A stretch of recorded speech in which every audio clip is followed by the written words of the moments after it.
Greetings and welcome back, ladies and gentlemen, to Let's Play Metroid Prime. I'm X Paradigm Gamer, and in this part, we are going to be backtracking to the Chozo Ruins. And in the last part, we got ourselves the Ice Beam. Kind of has limited uses, but, you know, oh well. And, yeah. I believe see, there are two elevators up there in that part of the Chozo Ruins that both go to different areas. And I believe this one takes us closer to Magmore Caverns, which is where we want to go if we want to get back to Phendrana Drifts. But, you know. Yeah. Getting pretty far along in this game, huh? It's kind of interesting looking. Now, the Ice Beam, I think I probably started to get into this in the part before we left off, but... Oh, by the way, there's a missile expansion in here in this Venom Weed that I probably should have shot. An easy way to switch back your weapons if you're playing the Wii version like me is if you just tap the plus button, you'll automatically go back to the power beam. So if you just want to quickly shoot at people, because like the Ice Beam has a horrible rate of fire. Like it is absolutely god-awful rate of fire.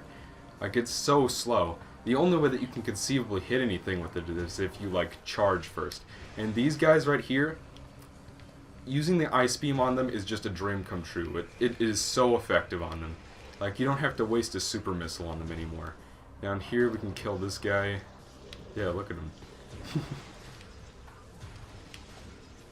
Now, we want to go in that area we're going to be going into very, very soon, but there is a special power-up that we absolutely need if we, if we actually want to go there. So, that's why we have to head back to Phendrana, and unfortunately that's going to take a while. I'm going to probably show this... Ooh, right here. This is a very important development. This right here. This crate appears to be the same type of container found in the space-powered research frigate. The material seeping out of the ruptured metal is highly toxic. Analysis indicates that this may be the Phazon, the compound the space pirates were using in their biological experiments. So yeah. That, my friends, is Phazon, aka the Great Poison, as the Chozo would call it. It's kind of the crux around which the plot of the entire trilogy is focused on, believe it or not. And again, like, I sort of mentioned this before, but I'm seriously wondering whether or not, like, they actually intended for this to be a trilogy at first, because, when it was first in development, people didn't know if it was going to be a success or not. A lot of people thought it was going to suck.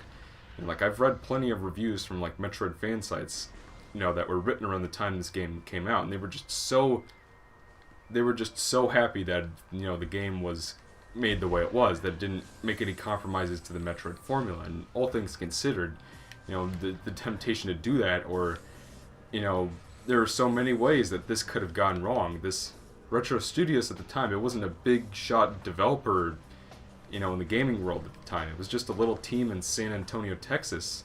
I believe it was San Antonio. That nobody had ever heard of before, and they're going to be developing my Metroid. What the hell has this world come to? And they ended up doing really well.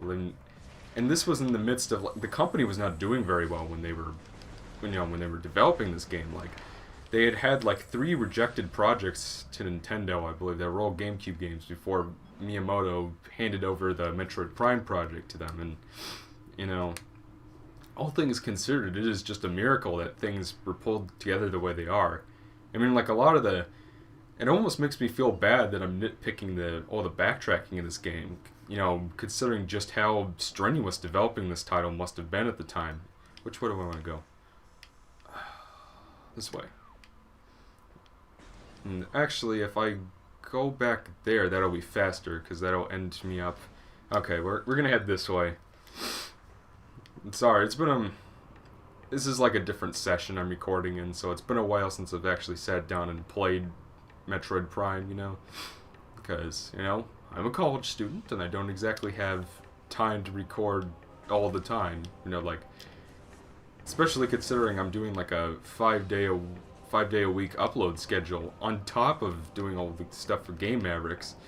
I've got, like, you can use the Ice Beam to freeze those, by the way. Now, you can't use it to make, like little platforms in the lava, like in some Metroid games, specifically Prime 3, or... Oh yeah, I'm also kind of thinking, okay. Point is, it's very you do want to get that is a nice piece of advice I would give, is if you're having trouble with those little fire things. I'm not sure why you would, but if you are, you can freeze them, and it makes things a little easier.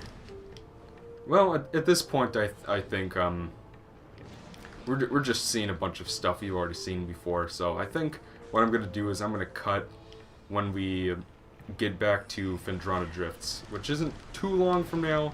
We're gonna be picking up some new power-ups anyway really soon. You know, on second thought, I might as well just keep this in, because we're almost there anyway. Like, it's the door's literally up there. And as soon as I get past these guys, then I don't even think I'm going to bother killing, because, you know, just a waste of ammo, really. Even though this game doesn't have limited ammo. Well, the missiles are, but everything else, no. Which reminds, that's one of the reasons, like, why people really, really hate echoes. I don't get it. What is the deal with people? Why do people hate echoes so much? It makes a lot of changes, yes, and not all of them are for the best. Like, I don't necessarily really like that they added ammo in Prime 2 echoes. I usually just call it echoes, but, you know, at the same time, it's really not a big deal. It's easy to find ammo. It's not the most intelligent change, or one I necessarily would have made, but, you know, whatever. So we're going to head up here. This is where we need to go. Ooh. We could not go through here before because we did not have the ice beam, but now we do. There's an energy tank in there, but we can't get it because we don't have the weapon we need. So, we should be getting to this. The next upgrade we're going to get is, like, really incredibly useful, so we're going to be heading down. What the fuck just happened? Right, so you do not want to go down there. What you want to do is, there's a door up and over to here. And it's pretty easy to just jump down there. I don't know what the hell my deal was. Let's get in there. You just hop in here. Hop, skip, and a bop, and you're already on the way. I don't know. I'm in kind of an interesting mood today. Are those ice scarabs? They're not. Alright, I figured that Metroid Prime would do that. Here's a new enemy. Kinda, sorta. It's not really an enemy because it doesn't attack you, but this is a glider, docile airborne creatures with unusual magnetic properties.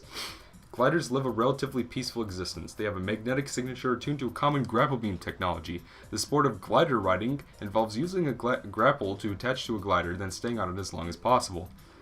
Sounds very, Ratchet and Clank, doesn't it? It sounds like something that would happen in that universe, doesn't it? I hope to get to that one soon. Hunter Metroid. Adolescent Metroid. Energy Siphon Tentacle increases its threat level. As Metroids develop, they become more efficient predators. An energy-draining tentacle allows them to attack at a distance. Quick to anger, a Hunter Metroid will charge troublesome prey and attempt to ram them into submission. Gold-based attacks are still quite effective against these creatures. And now that we have the Ice Beam, taking down any kind of Metroid is just that much easier. Now, these stalactites you can knock on the ceiling by locking on and shooting a missile at them.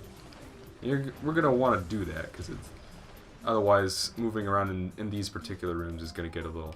And yeah, now we're in, like, the depths of Phendrana, and we're still seeing new things. Like, again, and there's, like, the Phazon on the wall and everything.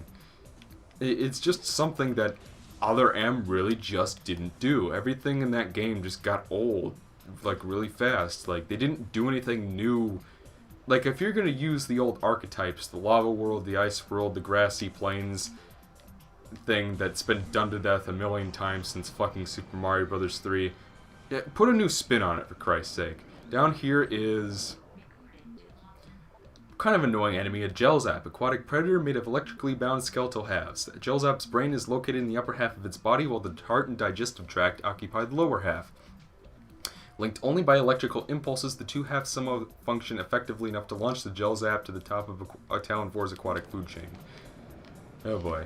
Now what... I can never really figure out how to kill these guys. Like, I think what you're supposed to do is you're supposed to wait for it to open, that little electric ball to show up. And, like, if it's open, it'll suck you in. Which is annoying because, like, there's not really effect... What is it doing? Is it shooting at me? I've never had them do that before. Anyway, up here is an anomaly. This thing is electrocuting the water, and somehow we're still... And like, we're using the wave beam underwater. S-shaped room. Yet another one of those fucking things. I mean, couldn't they have... At least this one looks kind of different than the others, but it's still got the same looking hallway aspect to it. I believe there are No, I'm thinking of a completely different room. A lot of the rooms in this Phendrana Depths area kind of look the same, so it's... And we've got those flicker bats flying around. There we go. Usually it doesn't take that long for these stalactites to fall down. Ooh, this way. More of this shit. More of those things that should be electrocuting the water and making it so that we would probably die in our suit. Yeah, we're gonna head through here. And in this room is a very important new power-up, and a couple of new enemies, actually.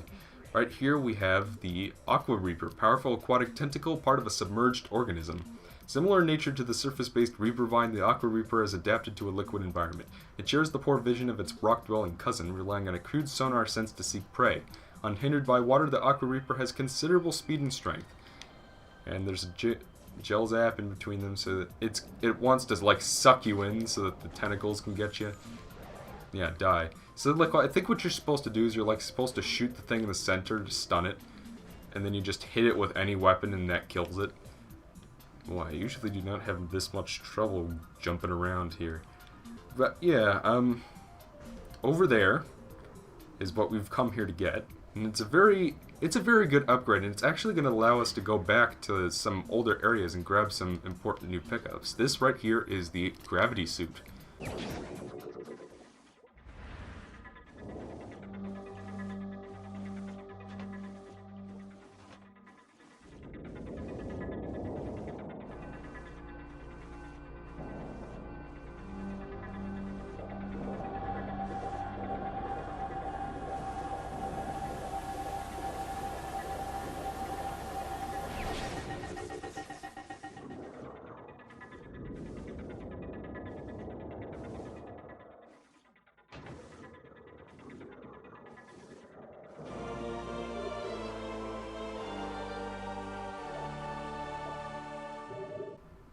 Alrighty. The gravity suit actually has a number of functions. First, the gel zaps can't suck you in as easily. You can do your double jump the normal way.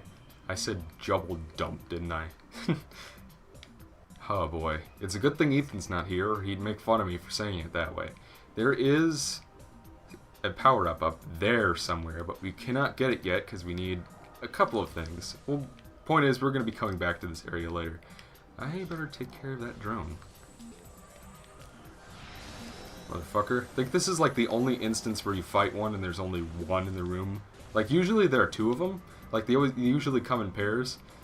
Not in that case. Over here you can take this shortcut up at the top of this room as an easy way to get back to the beginning of this area. More motherfucking gel zaps. I think I'm going to actually use the boost ball in this area. Oh yeah, that is much faster. No wonder all those speedrunners do that. I don't know about you guys, but I don't think there's any game that I'd ever want to speedrun necessarily. Well, for Metroid games, like usually I try to get 100% as fast as I can because I find that really engaging and fun. And again, like the easiest way to take these assholes out is to use a charged ice beam shot, or a regular one works too. It's just the charged ones happen to be faster, and then just freeze them, blow them up. A lot of enemies are really susceptible to this tactic. So, God, did I just fucking... Okay, so I think now might be a good time to talk about something a lot of people complain about in Metroid Prime. Again, like, as I mentioned before, one of my favorite LPers is the great Clement, the Canadian himself. And Clement does not like Metroid Prime, like at all. And, you know, he's explained himself before, but one of the biggest reasons he really seems to stress... By the way, you can use this as a way to get back into the Pirate Research Facility if you really want to. I'm not going to go in there because there's no... You know, getting all the map rooms isn't a prerequisite for getting 100%, but, you know... But a lot of people just really hate the first-person platforming and just can't get a hang of it. And you know, when I first played, I played Prime 3 first, just to reiterate, if I didn't say it already. And you know, it was a little difficult to get used to at first. But once I did, like, it really just wasn't a big deal at all. So, I don't know. I think, you know, most of the parts I've done up to this point have gone on a little too long, just from having edited some of them. So I think I'm going to save this conversation for the next part. So, In this part, we got the gravity suit. Now what I think we're going to do next is we're going to swing back through the Chozo ruins and Phendrana Drifts and grab some lingering power-ups that we can get now that we have the gravity suit that I've been teasing for quite a while. And then we're going to be heading back to Tallon Overworld to go to that area that we saw the entrance of at the beginning of the part. So until then, I'm X Paradigm Gamer, and I'll see you guys next time.